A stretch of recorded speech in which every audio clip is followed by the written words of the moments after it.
Hey there, welcome to the Thrive College podcast. This is part 2 of a series of conversations we're having with Moral Revolution, an amazing organization dedicated to telling a better story than the one that's been told by culture and even sometimes the church about sex and sexuality. So today we actually get Abram and Ali. You guys run the segment of Moral Revolution called Date Well, and this is all about a pathway to wholeness and dating. So tell me about how you got involved in Date Well, your passion for it, and why this of all of the areas that Moral Revolution speaks into. Either one of you guys, Ali or Abram.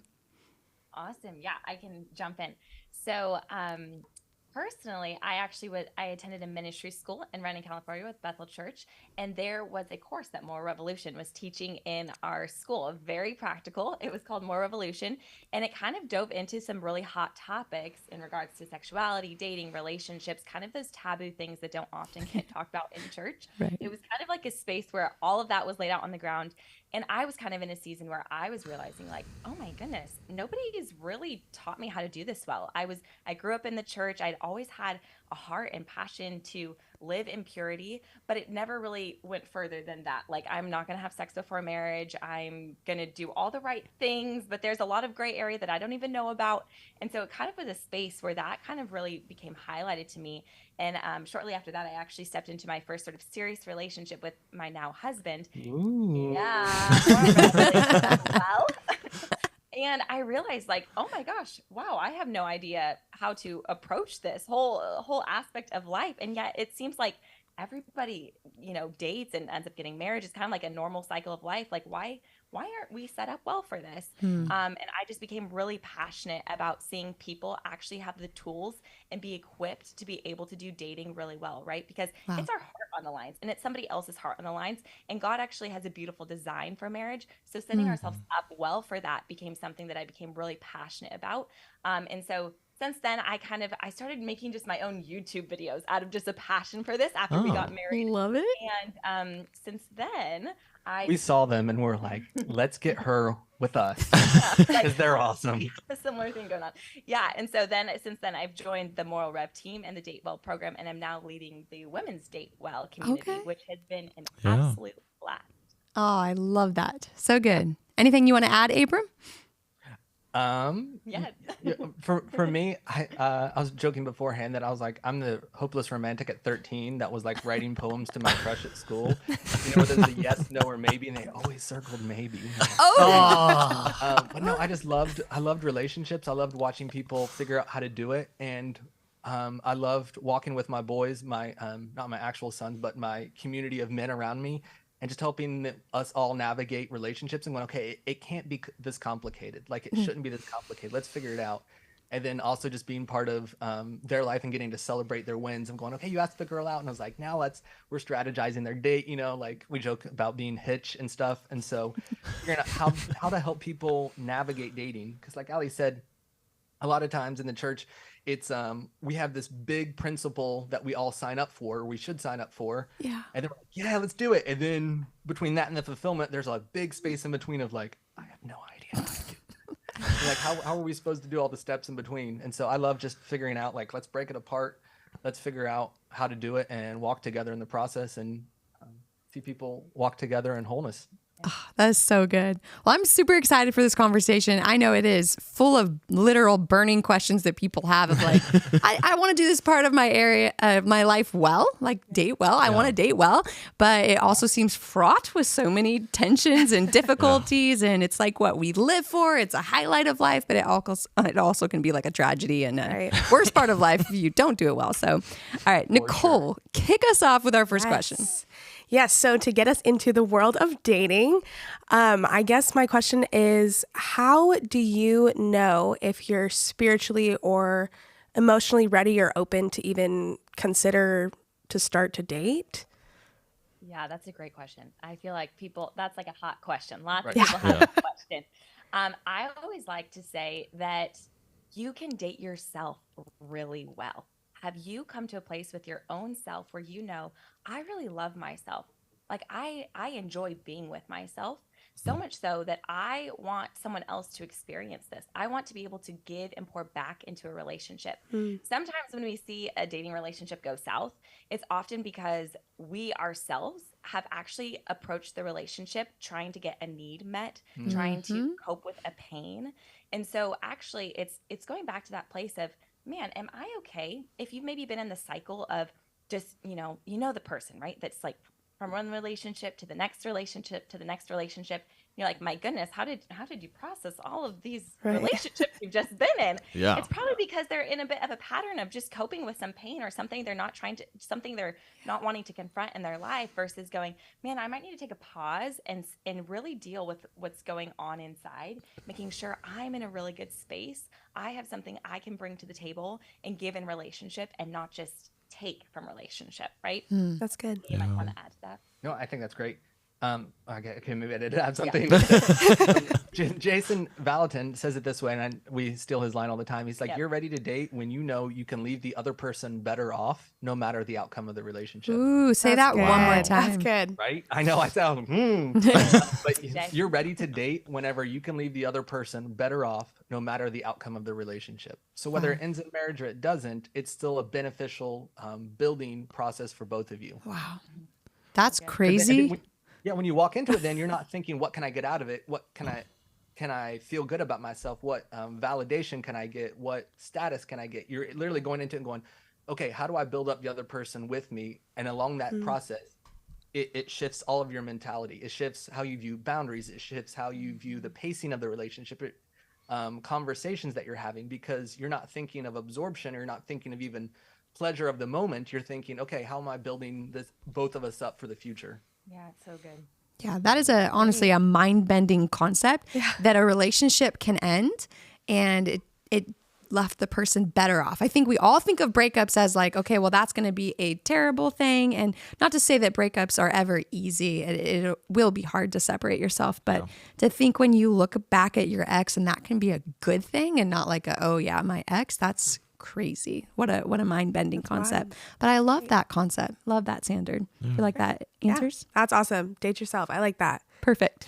Date yourself. Date yourself. And in the process of dating yourself, get yourself to the place where you can truly say, I think I'm in a condition where I can leave the person better off no matter which outcome it is. Yeah. So good.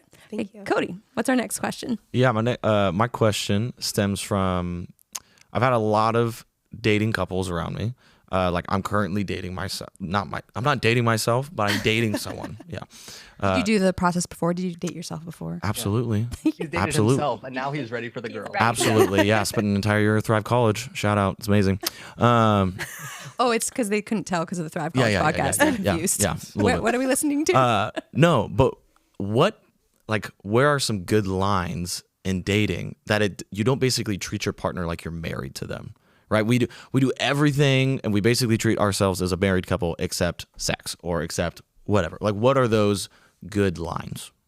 Yeah, that's great. I think the first thing that pops up into my mind is it requires emotional boundaries. I think so often we talk about physical boundaries in Christian environments, and yet there's emotional boundaries that can so easily be crossed. Right, where you're like, this person, I'm allowing this person to speak so much so into my decisions that I don't even feel separate from them anymore, right?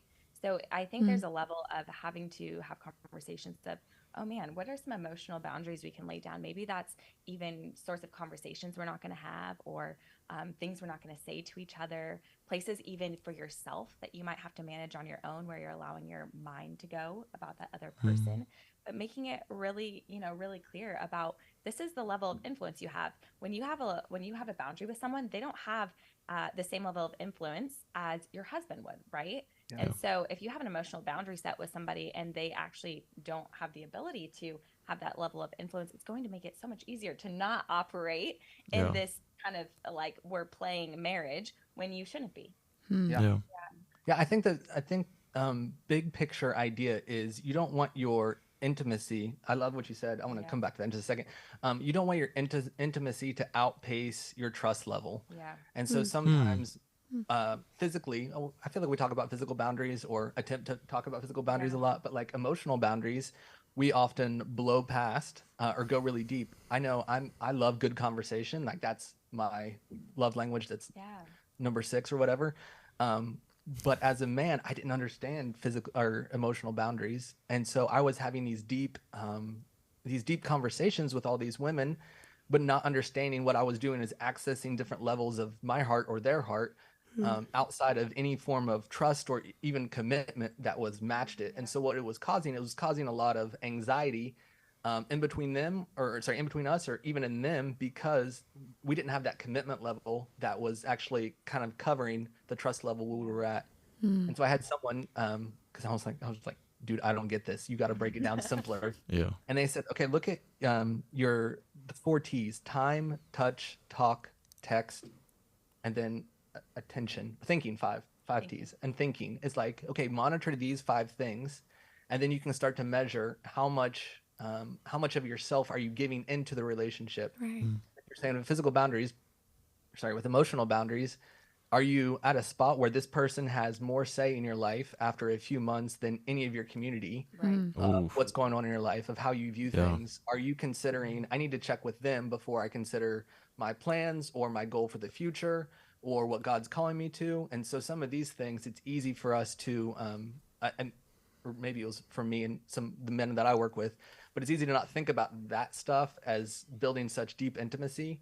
And so we go further and further, and then you you isolate yourself. Most of the couples that become the marriages, the married while they're dating, they end up isolating themselves. You know that couple that they start dating, and then 6 months later they disappear, and 6 months later they come back and Everyone's suddenly laughing. they're like seriously Yes. almost engaged, and you're like, what happened? And you're like, well, you guys went off, and outside of your community, outside of input, outside of friends, you valued each other and the time and the text and the talk and all those things together so much that you've kind of became your own thing, apart from touch or interaction or input from other people.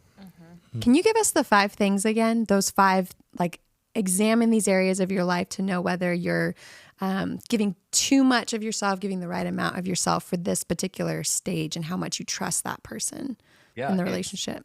It's the time, touch, like physical touch, how much text you're doing, time, touch, talk, conversation, talk, text, and thinking. Like how much of your brain space is spent imagining, envisioning, fantasizing about your relationship. It doesn't even have to be sexual fantasization. Sometimes it's like, maybe our kids will look like this. Maybe maybe after college this would happen. And you're building the relationships a year and a half ahead of you when you're 2 months in. And it creates a lot of anxiety, because then sorry, I'm rambling here, but what you're doing is you're not building the relationship with the other person in front of you. You're building the relationship with the person you think that person is. So you're like, oh, I think this person is this, and so in 2 years we can be in this spot. But in reality, I'm going to be very upset and disappointed when you show up as you, not the person I've built in my head that you are. Wow, That's so good. That's crazy. So good. Well, you said something that I thought was so, it was a heart check for me. But you said, don't let your intimacy surpass your trust level. You said that a little earlier. I guess a lot of that has to come from a place of not so much like my brain was like, oh, how do we advance the trust level way further? But is it just a level of Dina, you've said this to us in Thrive College before, but just moments in time where you say what you're going to do and you do it and you build that trust. I don't know. Is that also a good way to pace the relationship from getting too far to that marriage point? I don't know. Putting trust before intimacy. I think that's one way to build trust. I think the best way to maybe answer your question is we have a podcast called The Intimacy Ladder. Okay. Where Jason Valentin talks through, again, I'm quoting him for everything today. I promise I have my own thoughts, but right now he's the brilliant one. Yeah. But he goes through a list of, I think it's 17 questions that you're asking yourself along the way. Do I feel safe with them? Can we have fun together? And you're asking these questions, do our core values line up? And as you're asking these questions, it helps you kind of pace the relationship so that you're not jumping from here to here or expecting yourself to be higher. But as they're answering those questions, then you're like, oh yeah, we are ready to move to the next step. We are ready to pace ourselves.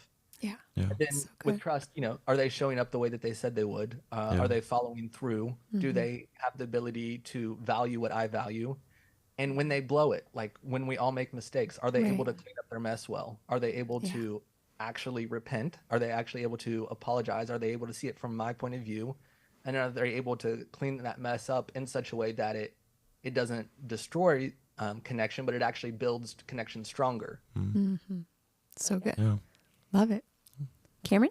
Yeah. So moving from that a little bit, let's say I've dated myself long enough, I'm actually ready to date somebody else. Is this true for you? Is this like a, hey, anyone listening? I've had a lot of time with myself. Other people are looking. It's winter. It's better. been winter for a while. Yeah, it's been. Yeah. The season's over. Yeah. Season's over. Springtime. Summer's Come here. on, spring. How do I begin to build or structure a list of priorities that should be there? Like obviously, top of the list would be Christian. I'm in a Christian college. That's going to be an obvious one. Where would you Or maybe recommend? also you're a Christ follower. Yeah. And therefore, not just a Christian college. Yeah, well, Also yeah. Christ follower. Where would be a smart place to start going with that list past just being a Christ follower or a Christian? Yeah.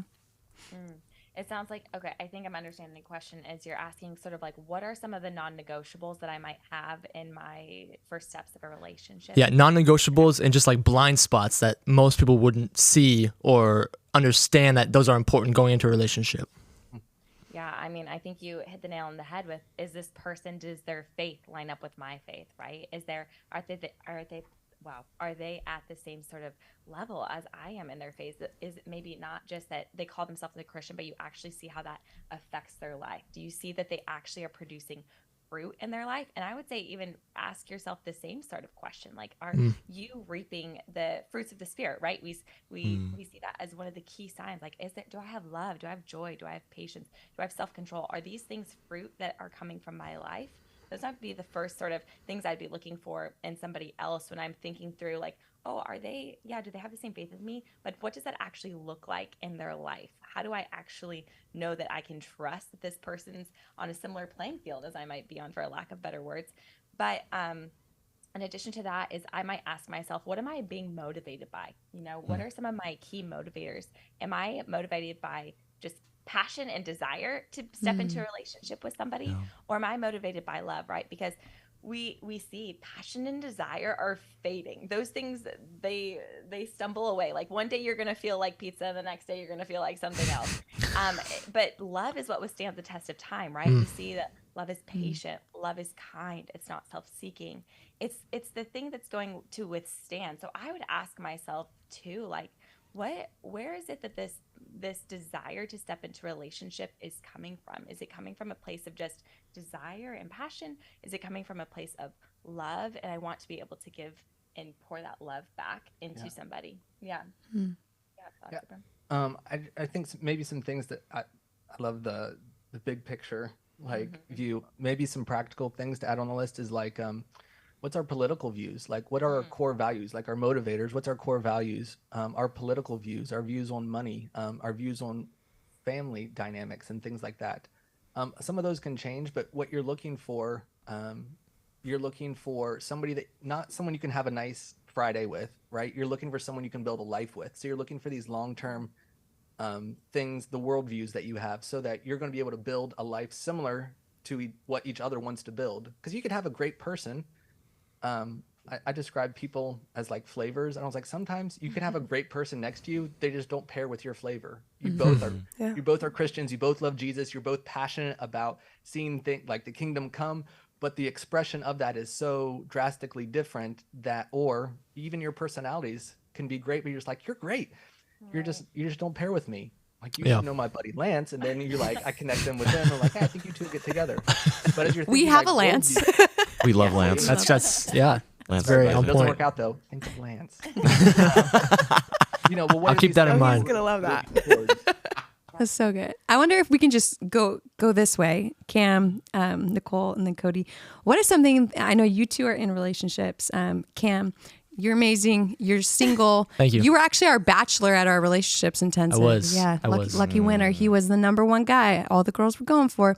So It's a tell weak us. class. It's a weak class. What are you saying? It's an amazing class. I'm sure Ouch. all the ladies listening are to. Are you First saying years, for the first guys? years. You're Yes, saying for the guys, not for the girls. No. Dissing our Not the girls. girls. It's like Wow. Not fight the him, guys. Nicole. First year guys. Yeah. Sorry that you're All right. having to see I this get that. conflict on Anyways, air. continue, Dina. Damn. So Cam, marching down the line, I feel like one of the things that is helpful to hear is what some of our peers are looking for. So what is something that you're just like, man, I find this as an attractive quality. This is something that would make my list of what I'm searching for. Yeah, first thing that comes to mind for me, and it's a huge thing, like friendships and mentors, definitely a partner. And you kind of talked about like the fruit of the spirit, Allie, but servant-hearted. I know that's not everybody's gift. Yeah. But for me, I just cannot be with somebody who, when they see a need in place in church or wherever they are, and they're just not willing to fill that need out of whatever it is, laziness or whatever it is, but servant-heartedness, like you just have to be willing to do whatever God calls you to do. And it says like, if you do not do the good you ought to do, then it's a sin for you. If you're not doing that good in your life, it's got to be a top priority for you. Yeah. Love that. Are you, Nicole? Yeah. So I've been in a relationship for 2 years, and I was not looking to date when I started dating him.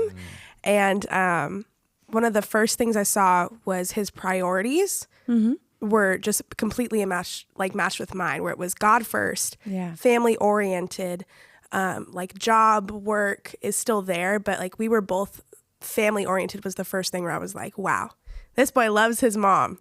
And like that is just the respect that was given there was like, it just hit my list. It was great. So Yeah. Isn't that how it goes? Just you were not looking for them and you find I know. them. There you go, Cameron. See? Okay. This is So I what just I gotta hit you when not you least look. Just expect stop it. looking. Okay. Everyone who's single is so annoyed that you just said that. It's like, it's that easy, right? Like, okay, let me just stop looking. Yeah. And for me, my biggest thing is I wanted to find a girl and a woman who did not need me. Like, the way I always read like Proverbs 31. I was like, all right, if I memorize this passage, then I'll know what to look for. Still didn't know, but I ended up meeting my girlfriend in Thrive College, ironically, and she just like, we became best friends, and I realized I was like, yeah, she just is completely content not being around me, and that's okay. And it made me want to like pursue her more. The fact that she didn't need me made me want to be with her more. I think the crazy thing, and even as you're like listening, Allie and Abram, you're probably like, those are 3 such different things. But I think one of the things that I found is whatever that thing is that makes your list, chances are it's probably united with your call. Yeah. Like there's probably something in each of what you said, particularly what you said, Cameron, since you're still on the search for the person that God would like to bring into your life.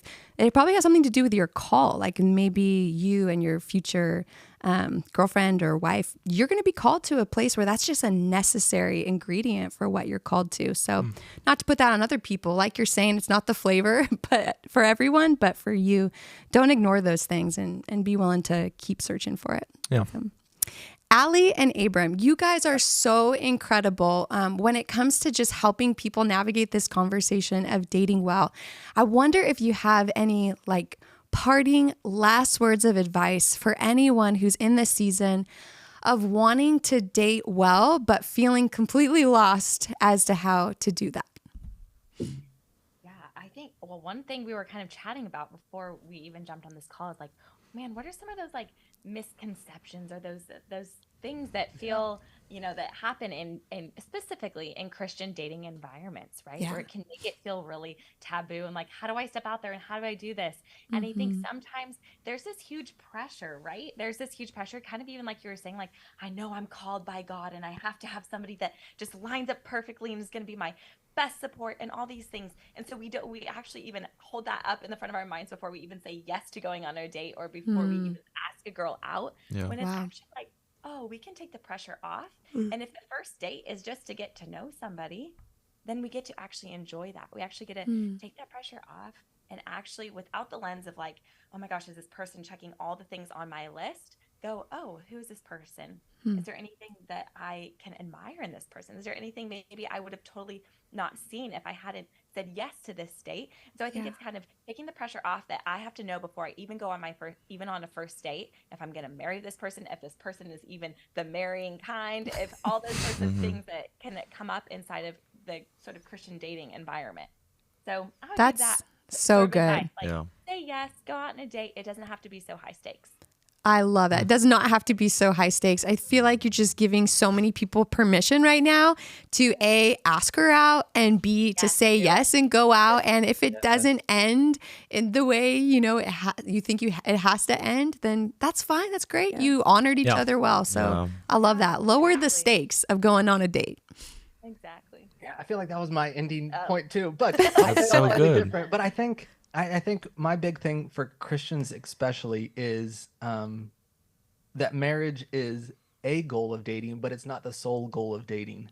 Because when we view marriage as the sole goal of dating, we measure every relationship, every time we took a chance, every time we communicated our heart, everything as high stakes. It's this make or break. It's a success or failure. And sometimes relationships were successes that just didn't end in marriage, right? Sometimes you both benefited each other. Sometimes you're really proud of the way that you showed up because you had boundaries for yourself and you have boundaries that you wouldn't let be disrespected. Or maybe sometimes you were like, hey, I really respected her boundaries for the first time. I'm really good at manipulating them and getting around them and getting what I want. But this time, freaking didn't. Like this time I was awesome and I respected her boundaries, and like it didn't end in marriage, but that was a good relationship. Like that was a success, and I'm like, I could be proud of it.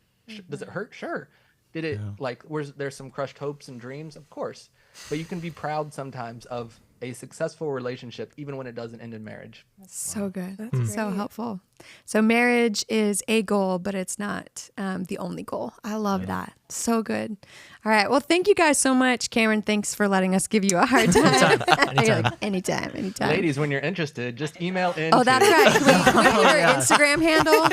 Nicole and I will be fielding the applications. Okay, Cody, in on this. Yeah, okay, perfect. Hopefully soon we'll land that one for you. Thank you so much, Abram and Allie. We really appreciate it. And just a call for everyone listening and watching. Let's go out there. Let's leave the world a better place in the way that we date well. Thank you for joining us today on the Thrive College Podcast. We hope that today's episode has empowered you to navigate the challenges and the opportunities of your future in your faith. If you really enjoyed our conversation today and appreciated what we had to offer, we would love for you to write a 5-star written review and share it with your friends. Thanks for joining us. We'll see you next week.